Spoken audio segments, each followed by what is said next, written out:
वर्तते।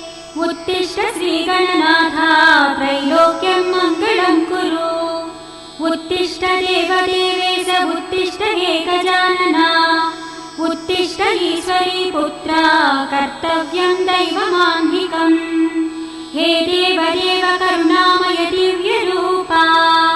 हे रम्बलोकजनसेवित पुण्यमूर्ते। हे पार्वती तनय पावन पारिजाता। विघ्नेश विश्वजन पूजित सुप्रभातम्। लम्बोदराख्य कमनीय कथाकलापा। हे विघ्ननाथ सुजनावन भक्तपोषा। हे लोकपाल सुमसेवित पादयुग्मा। विघ्नेश विश्वजन पूजित सुप्रभातम्। आनन्दरूपा अरुणोदय कान्तियुक्ता। व्यासादिदिव्यमुनिपूजित नव्यपादा। ब्रह्मादिदेव गणवन्दित वेदमूर्ते। विघ्नेश विश्वजन पूजित सुप्रभातम्। हे सुन्दरास्य गजवक्त्र गणेश स्वामिन्।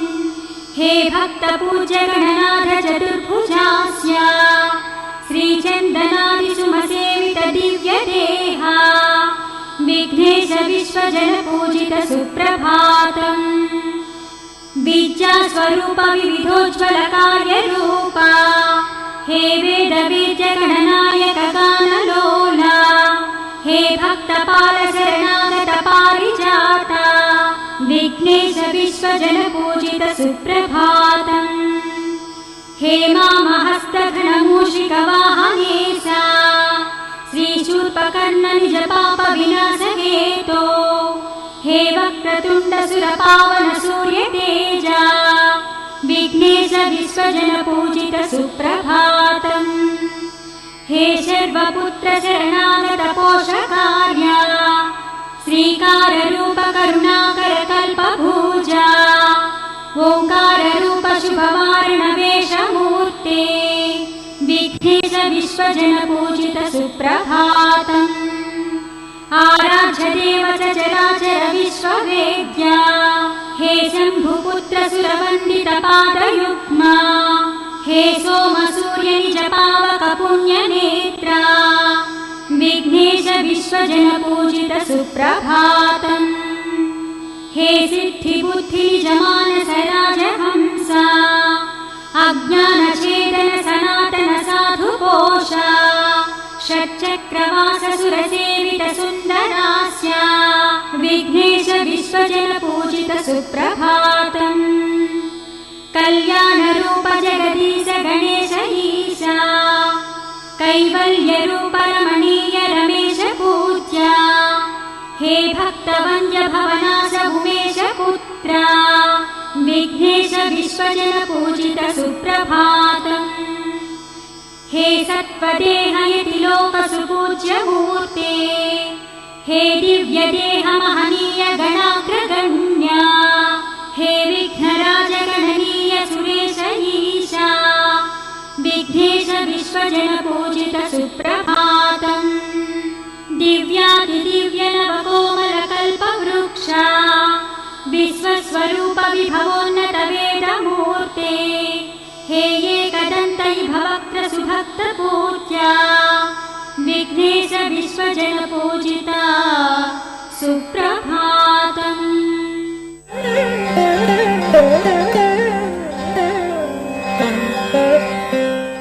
రాముడు ఆ సుగ్రీవ మైత్రి కోసమై ప్రయాణాన్ని సాగించాడు. పంపా తీరంలో మతంగముని ఆశ్రమం. ఆ ఆశ్రమంలో అందరూ స్వర్గానికి వెళ్ళిపోతూ అక్కడ ఉన్న ఒక సన్యాసిని శబరి అంటే అరణ్యంలో పుట్టింది. ఆటవికులు అంటారే, ఆటవికుల జాతి కాదది. జాతి ఏమిటి? అడవిలో పుట్టింది కాబట్టి ఆటవిక స్త్రీ అంత. ఆమె ఆ సన్యాసులందరినీ ఆశ్రయించి సేవ చేసింది. వారు స్వర్గానికి వెళ్తూ చెప్పారట, నీకు రామదర్శనం అవ్వాలి, రామదర్శనం అయితే నువ్వు కూడా స్వర్గానికి వస్తావు, అప్పటి వరకు ఇక్కడే ఈ ఆశ్రమంలో వేచి ఉండు, రాముడు వస్తాడు త్వరగా అని చెప్పి వెళ్ళారట. అప్పటికే చాలా వృద్ధురాలు ఆమె, ఆ తల్లి పాపం. చాలా వణుకుతూ, చాలా కష్టపడుతూ ప్రతిరోజు వెళ్ళి ఫలాలు కోసుకొచ్చేది. ఫలాలు కోసుకురావటం, తీసిపెట్టడం. ఏమో నా రాముడు ఎప్పుడు వస్తాడో, ప్రతిరోజు ముగ్గులు వేయటం రాముడి కోసం, ప్రతిరోజు పుష్పాలు వేస్తోందిట. ఆ పుష్పాల మీద నా రాముడు నడుచుకుంటూ రావాలి అని. పూల బాట అంటారే, పూల బాట. ప్రతిరోజు మళ్ళీ ఆ పూలన్నీ తీసేయటం. అలా ఆ తల్లి ప్రతిరోజు రాముడి కోసం ఎదురు చూస్తోంది. ఎదురు చూడటం అనేది కొన్ని సందర్భాల్లో మనకి విసుగు కలగచ్చు, కానీ అది చాలా ముఖ్యం, చాలా మంచిది. అది ఒక గురువుగారు అన్నారట, నేను ఎప్పుడు వస్తానో తెలియదురా, అప్పటి వరకు ఈ మంత్రం నువ్వు ఉపదేశం చేసి వెళ్తున్నాను, దీన్ని ఉపాసన చేస్తూ ఉంటూ. వాడు ఆ మంత్రం చెప్పుకుంటూ ప్రతిరోజు గురువు గారి కోసం ఎదురు చూస్తున్నాడు. ఎలా అయిపోయిందంటే గురుమయం అయిపోయింది వాడికి, రామమయం అన్నట్టుగా అంతా గురుమయం అయిపోయింది. ఏం చిన్న శబ్దమైనా కూడా కిటికీ తీసి చూడటం, తలుపు తీసి చూడటం, గురుగారు వచ్చారేమో, గురుగారు వచ్చారేమో, అంత భక్తి. అంటే గురువు ఎప్పుడు వస్తానో తెలియదు అన్నాడు కదా, ఎప్పుడు వస్తానో తెలియదు, నా కోసం ఎదురు చూస్తూ ఉంటుంది. అలా ఎదురు చూడటం అలవాటు అయిపోయి గురుమయం అయిపోయింది. ఇంకా నిద్ర కూడా మర్చిపోయాడు. ఇప్పుడు అలా పడుకోవటం, వెంటనే మళ్ళీ గురువు గుర్తు రావటం, తలుపు తీయటం. ఇలా ఒక 10 సంవత్సరాల తర్వాత గురువుగారు వచ్చారట. వచ్చి తలుపు కొట్టారు. నాయనా తీశాడు. గురువుగారు వచ్చారా అనకుండా అయ్యో వచ్చేసారా అన్నాడు. ఆయన చూసి ఆశ్చర్యపోయాడు. ఏంట్రా ఇది, గురువు వస్తే సంతోషించాల్సింది పోయి అయ్యో వచ్చారా అంటావేంట్రా నువ్వు అంటే, గురువుగారు ఇన్ని సంవత్సరాలు మీకోసం ఎదురు చూడటంలో ఉన్న సంతోషం, మజా అంటారే, ఆ మజా మీరు వచ్చేసారు, ఇప్పుడు పోయింది. మీకోసం ఎదురు చూస్తూ ఇన్ని రోజులు గురువుగారు ఎప్పుడు వస్తారో ఎప్పుడు వస్తారో ఎప్పుడు వస్తారో అని ఎదురు చూస్తున్నాను. ఇప్పుడు మీరు వచ్చేసారు, తలుపు తీసేశాను, మిమ్మల్ని చూసేశాను, ఇక నాకు ఆ ఎదురు చూడటం అనేది ఉండదు కదా. అందుకనే మనకి భగవంతుడు అన్వేషణ అనేది ఒకటి పెట్టాడు. కనిపించకుండా ఉన్నాడు కాబట్టి అన్వేషిస్తున్నాం. ద్వాపరయుగంలాగా కనిపిస్తేనో, త్రేతాయుగంలాగా కనిపిస్తేనో మనం అన్వేషణ చేయం. ఇక్కడే ఉన్నాడు కదా. అర్జునుడు అన్నాడు చివరిలో, ప్రతిరోజు నేను చూశాను, నువ్వు మిత్రుడు అనుకున్నాను, సఖేతి మత్వా ప్రసభంజ దుక్తం, నిన్ను మిత్రుడు అనుకున్నాను, బంధువు అనుకున్నాను, యాదవా అని తిట్టాను, కేశవా అన్నాను, ఏకవచనంతో పిలిచాను, నన్ను మన్నించు స్వామి అన్నాడు. అంటే అర్జునుడు అంతటి జ్ఞానే తెలుసుకోలేకపోయాడు పక్కన ఉన్న భగవంతుడిని, ఇంకా మనం ఎలా తెలుసుకుంటాం? అందుకనే భగవంతుడు దూరంగా ఉన్నాడు. అలాగే ఉండాలి. అలాగే ఆ లింగమూర్తిగానో లేకపోతే విగ్రహ రూపంలోనో ఫోటోలోనో ఉంటేనే ఆయన చూసి అర్థం చేసుకుంటాం. ఎదురుగా వస్తే నువ్వేమిటి దేవుడు నాకు తెలుసులే, ఎదురుగా వచ్చాడు కదా, విలువ తెలియదు. కానీ మనం మర్చిపోకూడదు, భగవంతుడే సద్గురు రూపంలో మన మధ్యలో తిరుగుతున్నాడు. ఆయన్ని గుర్తించలేకపోతున్నాం. ఆయన దేహాన్ని ధారణ చేసి శివుడే సంచరిస్తున్నట్ట సద్గురు రూపంలో అని గురుగీతలో చెప్తారు. ఆ తత్వం మనకి బోధపడాలి. అలా శబరిమాత ఎదురు చూస్తోంది ప్రతిరోజు రాముడి కోసం. రాముడు వస్తాడు, రాముడు వస్తాడు, రాముడు వస్తాడు. కంటి చూపు కూడా తగ్గిపోయింది పాపం ఆ తల్లికి, చూడలేకపోతోంది. ఎవరు వచ్చారో ఎవరు వెళ్ళారో తెలియట్లేదు. ఊరికి అలా మసమసగ్గా కనిపిస్తోంది. ఏదో శబ్దాన్ని బట్టి ఎవరైనా వచ్చారేమో అని ఊహిస్తోంది. ఆ శబ్దం కూడా వెనికిడి కూడా తగ్గిపోయింది పాపం. నడవలేదు, లేస్తే కూర్చోలేదు, కూర్చుంటే లేవలేదు, వణుకు శరీరంలో, శరీరం అంతా ముడతలు పడిపోయాయి. చాలా కష్టపడుతుంది. అలాగే పాక్కుంటూ పాక్కుంటూ పాక్కుంటూ రాముడి కోసం ఆ పూలన్నీ అలంకారం చేయటం, అలాగే కష్టపడి కష్టపడి కష్టపడి ఆ ఫలాలన్నీ తీసి పెట్టడం. ఇంకా చమత్కారంగా చెప్తారు, ప్రతిరోజు ఆ ఫలాల్ని రుచి చూసి పెట్టేదిట. అంటే మనం ఒక ద్రాక్ష పండు తీసుకుని తిని బాగుంది ప్యాక్ చేయంటారు కదా, పుల్లగా లేదు ప్యాక్ చేయ, అలా ప్రతిరోజు ఆ తల్లి రుచి చూడటం తీసి పెట్టడం రాముడి కోసం. అలా చేసేది అని ఇతర రామాయణాల్లో చెప్తారు. వాల్మీకి రామాయణంలో ఆ మాట లేదు. అలా ఎదురు చూస్తున్న శబరిమాత దగ్గరికి ఆయన కరుణ కలిగింది. రామచరిత మానస్లో అద్భుతంగా వర్ణిస్తారు ఈ ఘట్టాన్ని. వాల్మీకి మహర్షి కూడా చెప్పారు, కానీ అంత ఎక్కువగా చెప్పలేదు, కొద్దిగా తగ్గించారు. కానీ రామచరిత మానస్లో మాత్రం తులసీదాస్ గోస్వామి మహారాజ్ విజృంభించారు ఈ ఘట్టంలో. ఆయనకి చాలా ఇష్టం. భక్తి ఘట్టాలు వచ్చినప్పుడల్లా గుహుడు, సుగ్రీవుడు, విభీషణుడు, శబరి, ఈ ఘట్టాలన్నింటినీ కూడా పెంచి చెప్తారు ఆయన. వాల్మీకి రామాయణంలో అంత సమయం లేదు కదా పాపం, 24,000 శ్లోకాలు అప్పటికే. అందుకనే కొద్దిగా తగ్గించి చెప్పారు.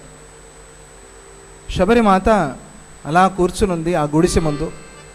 ఎవరో దూరం నుంచి ఇద్దరు వస్తున్నట్టుగా కనిపించింది. ఎవరది వచ్చేది? వణుకు పాపం ఆ తల్లికి. ఏవో 2 రూపాలు మాత్రం కనిపిస్తున్నాయంత.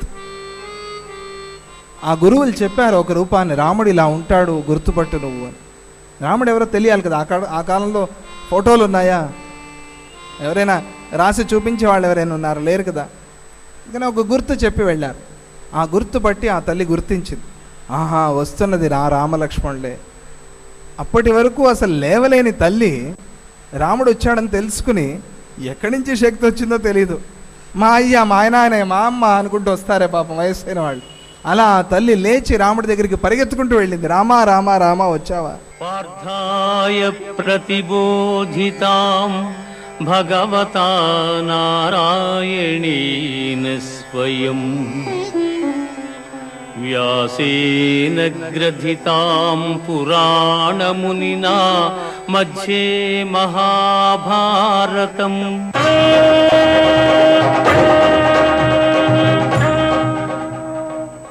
కర్మ బ్రహ్మోద్భవం విద్ధి బ్రహ్మ అక్షర సంభవం తస్మాత్ సర్వగతం బ్రహ్మ నిత్యం యజ్ఞే ప్రతిష్ఠితం. యజ్ఞాన్ని చేస్తే మేఘం వస్తుంది, మేఘం వర్షిస్తే అన్నం పుడుతుంది. ఆ అన్నం ద్వారా లోకంలో భూతాలన్నీ అంటే ఉండే ప్రాణులన్నీ జీవిస్తాయి అని మనం తెలియచేసుకున్నాం. కృష్ణుడు చెప్పాడు అని అనుకున్నాం. దీని అంతటికీ కూడా యజ్ఞం ఆధారం అని అనుకున్నాం. ఇంతకీ యజ్ఞం ఏమిటి? యజ్ఞం ఎలా ఉంటుంది? యజ్ఞాన్ని ఎలా చేయాలి? దానికి స్పష్టంగా చెప్తున్నాడు. కర్మ బ్రహ్మోద్భవం విద్ధి. కర్మ అనేది బ్రహ్మ ఉద్భవం విద్ధి, బ్రహ్మ నుండి పుట్టింది. బ్రహ్మ అక్షర సముద్భవం. ఆ బ్రహ్మ విరాట్ పురుషుని వల్ల కలిగినటువంటి వాడు. తస్మాత్ సర్వగతం బ్రహ్మ.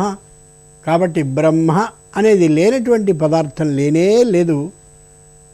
అది యజ్ఞే ప్రతిష్ఠితం. ఆ బ్రహ్మస్వరూపమే యజ్ఞంలో ఉంటుంది అని. ఒకే ఒక యథార్థాన్ని ఆలోచించాలి. బ్రహ్మ పదార్థము, ప్రపంచము, ఈ రెంటిని ఒకసారి ఊహించుదాం. ఏ సముద్రం అయితే అలా కెరటాల రూపంలో కనిపిస్తుందో, ఆ కనిపించే కెరటాలన్నీ కూడా కెరటపు యొక్క దశని కోల్పోయినట్లయితే నీళ్ళే అవుతాయి. ఏ నీళ్ళన్నీ బుడగల రూపంలో కనిపిస్తూ ఉంటాయో, ఆ బుడగల తనాన్ని కోల్పోతే అవి నీళ్ళే అవుతాయి. ఏ సముద్రంలో పెద్ద సుడిగుండాలన్నీ కనిపిస్తూ ఉంటాయో, ఆ సుడిగుండపు తనాన్ని కోల్పోతే నీరే అవుతుంది. ఆ సుడిగుండంగా, ఆ బుడగగా, ఆ కెరటంగా ఈ నీరు మారినప్పుడు ప్రత్యేకమైన ఒక రూపాన్ని, ఒక పేరుని పొందుతోంది. అంటే నీరే అకస్మాత్తుగా ఉవ్వెత్తున లేవగానే ఓ రూపం కనిపిస్తోంది, ఎత్తుగా అలా పైకి కనిపిస్తోందని.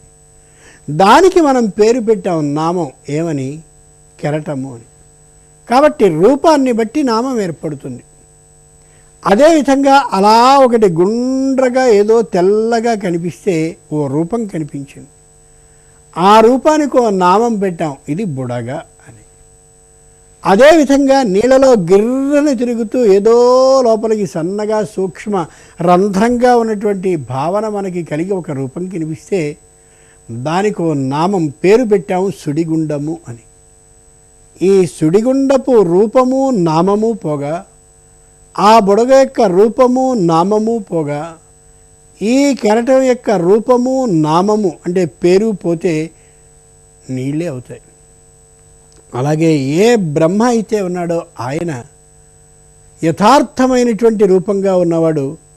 ఆయన ఒక పద్ధతిగా రూపాన్ని కానీ చూసినట్టయితే ఆ రూపానికి పెట్టబడ్డటువంటి నామ పేరు ఏమిటంటే ప్రపంచం. ఆ బ్రహ్మే ఇక్కడ సుబ్బయ్యగా, అక్కడ పుల్లయ్యగా, అక్కడ వెంకమ్మగా, ఇక్కడ సీతమ్మగా, ఈ పర్వతంగా, ఆ చెట్టుగా, ఆ నదిగా, ఈ జలాశయంగా కనిపించేటటువంటి సర్వ ప్రకృతిగా ఆ బ్రహ్మ పదార్థమే ఉంది. అదే బ్రహ్మ పదార్థం ఇందాక మనం చూసిన కెరటం ఎలా కెరటపు తనాన్ని కోల్పోతే నీరవుతుందో, అలాగే ఇక్కడ కూడా బ్రహ్మ పదార్థమే ఒక పర్వతంగా, ఒక నదిగా, ఒక జలాశయంగా, ఒక వ్యక్తిగా, ఒక పశువుగా, ఒక మృగంగా అన్నిటిలోనూ ఉంటుంది. అంచేత సర్వవ్యాపకంగా సర్వవ్యాపిగా ఉండేవారు ఎవరు అంటే బ్రహ్మ పదార్థం మాత్రమే. యజ్ఞే ప్రతిష్ఠితం, ఆ బ్రహ్మే యజ్ఞంలో ఉంటాడు. ఆ యజ్ఞం ఏదైతే మనం చేస్తామో చేసిన కారణంగానే పర్జన్యం మేఘుడు వస్తాడు, ఆ మేఘం వలనే వర్షం వస్తుంది, ఆ వర్షం వలనే అన్నం వస్తుంది. అంచేత కనిపించే ప్రతి ప్రకృతిని కూడా బ్రహ్మ పదార్థంగా ఊహించాలి తప్ప ఏ రూపం కనిపిస్తోందో రూపానికి తగినటువంటి నామం, ఒక పేరుని మనం పెట్టుకుని చూస్తున్నామో ఆ పేరు ఆ రూపం శాశ్వతం కాదు అని అనుకున్నప్పుడు యథార్థమైన పరమేశ్వర తత్వం మనకి గోచరిస్తుంది.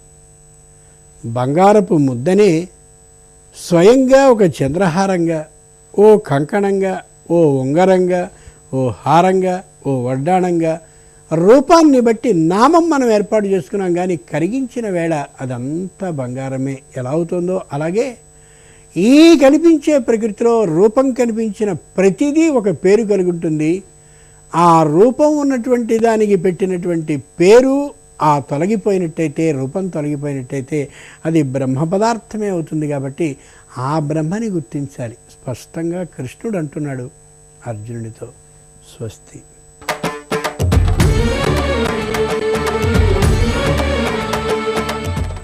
చిన్నప్పటి నుంచి గురువుగారి దగ్గర విద్యాభ్యాసం చేరే వాళ్ళకు ఉండే నియమాలు నిష్టలు ఒక రకంగా ఉంటాయి. హఠాత్తుగా 16 ఏళ్ల దాకా అక్కడెక్కడ తిరిగి వచ్చిన వాడు ఉన్న బుద్ధులు వేరుగా ఉంటాయి. అయినా మిత్రుడు కదానని ఈ మిత్రుడు కొడుకుని చేర్చుకున్నాడు. గురువుగారి వయస్సు 32 ఏళ్ళు, ఆయన భార్య వయస్సు 25 ఏళ్ళు, ఈ కొత్తగా వచ్చిన శిష్యుడి వయస్సు 16 ఏళ్ళు. ఈ దౌర్భాగ్యపు శిష్యుడు ఎటువంటి వాడో తెలియకుండా చేర్చుకున్నాడు. అందుకే గురువులు శిష్యులను అంత తేలిగ్గా దగ్గరికి రానివారి కారణం అదే. ఎవడి బుద్ధి ఎటువంటిదో గురువులు తెలుసుకుని అప్పుడు రాణిస్తారు. ఒక్కొక్కప్పుడు కళ్ళు మూసుకుపోతాయి అనుకోండి కాలప్రభావంతో. ఈ దౌర్భాగ్యుడు రోజు వచ్చి పాఠం దగ్గర చేరి పాఠం గురువుగారు చెబుతుంటే పక్కనే ఉన్న గురువుగారి పత్రికేసి కన్నుగీటేవాడు. ఆ గురువుగారి పత్రిక కూడా వికారస్వరూపిణి, దానికి కామ వికారం ఎక్కువ. గురువుగారి భార్య అంటే కన్న తల్లితో సమానం. గురుపత్ని, కన్న తల్లి, అన్నగారి భార్య వదిన, రాజుగారి పత్ని, వీళ్ళని కన్న తల్లి కింద చూడమని శాస్త్రం. పిల్లనిచ్చిన అత్తగారు కూడా కన్న తల్లితో సమానమే. కానీ ఈ దౌర్భాగ్యుడు ఆవిడ వెంటపడ్డాడు, ఆవిడ వీడి వెంటపట్టింది. ఎంతసేపు ఈ గురువుగారు పాఠాలు చెప్పుకుంటూ డయ్యూ డక్కు అనుకోవడం, లేదా ఏకం ద్వే త్రీని అనుకుంటూ కూర్చుంటూ ఉంటే ఈవిడికి ఈ వికారం పుట్టక ఏమవుతుంది? మరి ఒక్కసారైనా భార్యని ఎలా ఉన్నామని పలకరించేవాడు కాదు. ఈయన బుద్ధి ఏంది, ఆవిడ బుద్ధి ఆవిడది.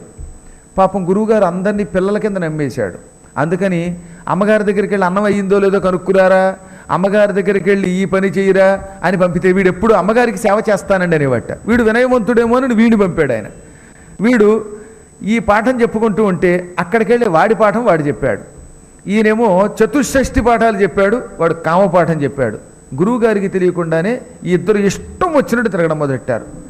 క్రమంగా ఈ దుర్మార్గుడు, ఈ పాపాత్ముడు, గుణనిధి అని పేరు కలిగిన వాడు, పరమభ్రష్టుడు వాళ్ళ నాన్నగారికి తెలిసింది. ఒరే ఎంత పాపం చేసావురా, నిన్ను ఎవరి దగ్గరికి పంపానో తెలుసా? నా ఆత్మీయ మిత్రుడి దగ్గరికి. వాడు నాకు ఎంతో ఇష్టుడైన స్నేహితుడు, పరమ పండితుడు. అసలు ఎవరైనా సరే గురువు దైవంతో సమానం, తండ్రితో సమానం. గురువుగారి భార్య తల్లితో సమానం, గురువుగారి పుత్రిక సోదరితో సమానం. ఎట్టి పరిస్థితుల్లో గురుపుత్రికని, గురుపత్నిని కామదృష్టితో చూచిన నీచుడు కొన్ని కోట్ల జన్మలు, కుక్క జన్మ, పంది జన్మ ఎత్తుతాడు. వాడు నీచాతి నీచుడు. అన్నీ తెలుసున్నవాడిని నేను, అయినా నిన్ను అక్కడికి పంపాను. ఆయనేమో నా మీద అభిమానంతో నిన్ను గురుకులలో చేర్చుకున్నాడు. అయ్యన పాపానికి ప్రాయశ్చిత్తం చేసుకుందు కానీ ఇంకెప్పుడు గురుపత్ని జోలికి వెళ్ళొద్దు అని రోజు తండ్రి చెప్పాడు. దాంతో వీడికి మండిపోయింది. ఒకరోజు రాత్రి ఓ మంచి గుణపం పట్టుకొచ్చి రోజు నన్ను గురుపత్ని దగ్గరికి వెళ్ళొద్దు అంటున్నాడు. మా నాన్న ఎప్పుడో ఒకప్పుడు గురువుగారికి రహస్యం చెప్పేస్తాడేమోనని నిద్రపోతున్న తండ్రి గుండెల్లో గుణపంతో ఒక్క పోటు పొడిచాడు. దెబ్బగా తండ్రి ఢామని చచ్చిపోయాడు. వాళ్ళ అమ్మ లేచి బాబోయ్ నరుస్తుంటే తల్లిని కూడా పొడి చంపేశాడు. ఈ విధంగా తల్లి తండ్రిని చంపాడు. దేవీ భాగవతంలో 12వ స్కంధంలోని ఒక అపూర్వమైన కథ ఇది. నీచులు ఉంటారా? ఉంటారు. తల్లిదండ్రులకు అన్నం పెట్టకుండా ఏడిపిస్తున్న దుర్మార్గుల్ని ఇవాళ కూడా నేను చూశాను. నేను తల్లిదండ్రులు కొట్టిన వాళ్ళని చూశాను. ఇలాంటి పాపాత్ములు ఉంటారు, ఎప్పుడూ ఉంటారు. నీచులు ఏ జన్మలో పాపమో ఇలాంటి దౌర్భాగ్యపు సంతానం కనడం కూడా, ఇలాంటి కొడుకులు పుట్టడం కూడా మహాపాపమే. మనం చేసుకున్న పాపాలు ఇవి. పిల్లలు పాపాత్ములయ్యారంటే అది మన కర్మయోగమే. తల్లిదండ్రులు చంపేశాడు వాడు. ఆ తర్వాత రహస్యంగా వాళ్ళని దొడ్లో పాతి పెట్టేశాడు. తెల్లారాక గురువుగారు, ఒరే మీ అమ్మా నాన్న రోజు వచ్చేవారు రాలేదేంటంటే రాత్రికి రాత్రి చెప్పా పెట్టకుండా తీర్థయాత్రల మీద కోరికతో పద్మాకర్ గారు ట్రిప్ వేశారంటే గోకర్ణం పోయారని చెప్పాడు వాడు. ఒరే మరి ఏం చేస్తావురా? మా ఇంటికి తాళం పెట్టి గురువుగారు మీ ఇంట్లోనే ఉంటానండి, అమ్మగారిని చూసుకోవాలి కదండి, నేను బాగా చూసుకోవాలి కదా అంటే, అవునవును రోయ్, అమ్మగారికి బాగా సేవ చేయి, బాగా చూసుకో, రాత్రి పగలు అమ్మగారిని ఎక్కువ చూసుకో, నేనంటే నా పనులు చేసుకుంటానులే, అమ్మగారు సుకుమారిని అన్నాడు. ఈపిచ్చాడు. ఇంకేముంది, గురువుగారికి తెలియకుండా పూర్తిగా గురువుగారి ఇంట్లోనే మకాం పెట్టాడు. ఇది కొంచెం కొంచెం శిష్యులకి తెలిసింది. ఆగవగా ఇవి. దాంతో వాళ్ళు, రేయ్ నువ్వు చేస్తున్న పని మాకు అర్థమైంది, నువ్వు దొంగ పీనుగువి, గురువుగారికి చెబుతామన్నారు. దాంతో వీడేం చేశాడు, ఒకరోజు రాత్రి ఈ గుణపమే పట్టుకొచ్చి గురువుగారు పోటు పొడి చేశాడు. గురువుగారు కూడా చచ్చిపోయారు. చచ్చిపోయాక ఇంకెక్కడ ఉంటే ప్రమాదం రాజుగారికి తెలుస్తుందని గురువుగారి సొమ్మంతా మూటగట్టి, గురుపత్ని దగ్గర ఉన్న నగలన్నీ మూటగట్టి, తన ఇంట్లో ఉన్న నగలు అన్నీ మూటగట్టి, ఈ మూటలన్నీ బస్తాల్లో వేసుకుని రాత్రికి రాత్రి అడవికి బయలుదేరిపోయాడు. కేకారణ్యంలో ఓ గుడిసి వేసుకుని అక్కడ మకాం పెట్టాడు. ఈ నగలు నాణ్యాలు అమ్ముకోవడం, కళ్ళు తెచ్చుకోవడం, హాయిగా మాంసం తెచ్చుకోవడం, తినడం, తాగడం, ఇంకా స్వేచ్ఛ. గురువుగారి భార్యతో పూర్తిగా కాపురం పెట్టేశాడు అన్నమాట. ఇలాంటి నీచులు పురాణాల్లో ఉంటారా అని మీరు ప్రశ్నించద్దు, ఉన్నారు. నా శరీరం ఈ దేవీ భాగవతం చదివినప్పుడల్లా ఒక్కోసారి కంపించేదన్నమాట. ఇలాంటి పాపములు జీవితంలో ఎవరి నుదుట రాయకుసుమా అని. ఏ పాపానికైనా ప్రాయశ్చిత్తం ఉన్నది. తల్లి కదటండి గురుపత్తినంటే, ఆ పాపానికి ఇక ప్రాయశ్చిత్తం ఏమున్నది అసలుగా. వీడు అక్కడ ఇష్టం అవుతాడు తిరిగాడు. డబ్బు ఎంతకాలం ఉంటుంది, తాగి తందనాలాడి పని చేయకుండా ఖర్చు పెట్టేస్తే అయిపోయింది ఆ డబ్బు. ఇక వీడు దారి దోపిడీకి దిగాడు. దాంతో అడవిలో వెళ్ళేవాళ్ళు వెళ్ళడం మానేశారు. ఇప్పుడు డబ్బు ఎలా వస్తుంది? ఓళ్ల మీదకి దొంగతనానికి వెళ్ళాడు. దాంతో ఏకావళింది, ఓళ్ల మీదకి వెళ్ళకపోయి ఎప్పుడొకప్పుడు రాజుగారికి తెలిసిందంటే కొంప ములిగిపోతుందండి. దాంతో వీడు మరి బతకడం ఎలా అన్నాడు. డబ్బు ఉంటేనే బతుకుతామా? అడవి అన్నాక ఎన్ని జంతువులు లేవు, ఎనుబోతులు లేవా, లేళ్లు లేవా, ఇంకా రకరకాలైనటువంటి అడవి మృగాలు లేవా? వాటిని వేటాడేద్దాం, పచ్చి మాంసం కాల్చుకు తిందాం, ఉప్పేసుకు తిందాం, మంచి బాగా వండుకు తిందాం, గరగరగరగా వండుకు తిందాం, గోంగూర పచ్చడిలాగా పచ్చడిలో వేయించుకు తిందాం, కళ్ళు నిండానే ఉంది, అడవి నిండా కళ్ళే అనగా సరైన వీడు కళ్ళు మాంసం ఈ రెండే ఆహారంగా పెట్టుకున్నారు.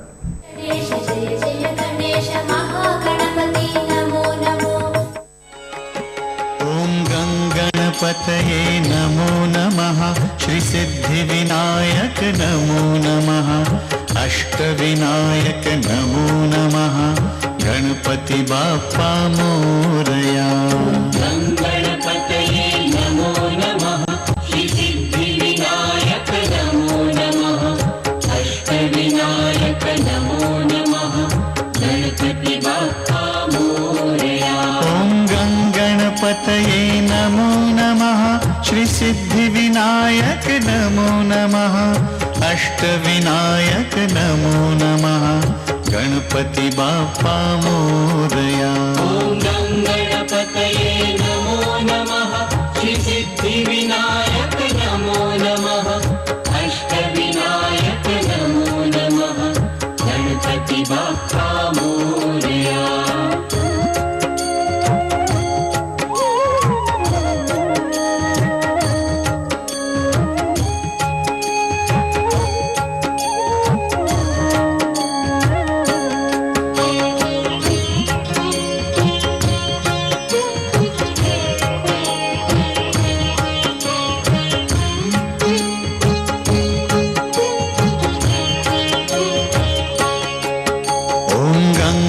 गङ्गणपतये नमो नमः श्रीसिद्धिविनायक नमो नमः अष्टविनायक नमो नमः गणपति बाप्पा मोरया गङ्गणपतये नमो नमः श्रीसिद्धिविनायक नमो नमः अष्टविनायक नमो नमः गणपति बाप्पा मोरया ॐ गङ्गणपतये नमो नमः श्रीसिद्धिविनायक नमो नमः अष्टविनायक नमो नमः गणपति बाप्पा मोरया ॐ गङ्गणपतये नमो नमः श्रीसिद्धिविनायक नमो नमः अष्टविनायक नमो नमः गणपति बाप्पा मोरया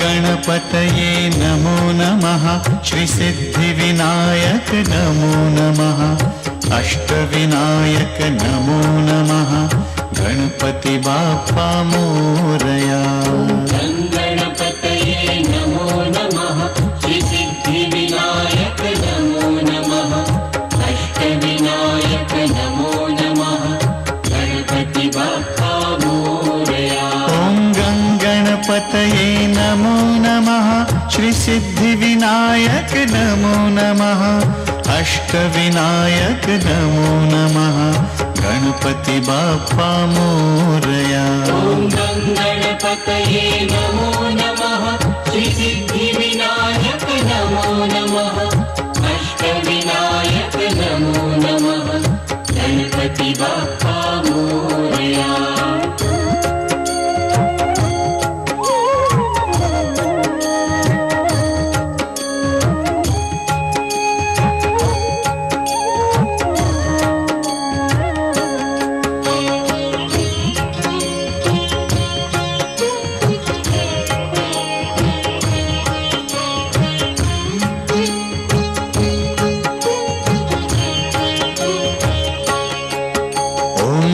गणपतये नमो नमः श्रीसिद्धिविनायक नमो नमः अष्टविनायक नमो नमः गणपति बाप्पा मोरया गङ्गणपतये नमो नमः श्रीसिद्धिविनायक नमो नमः अष्टविनायक नमो नमः गणपति बाप्पा मोरया ॐ गणपतये नमो नमः श्रीसिद्धिविनायक नमो नमः अष्टविनायक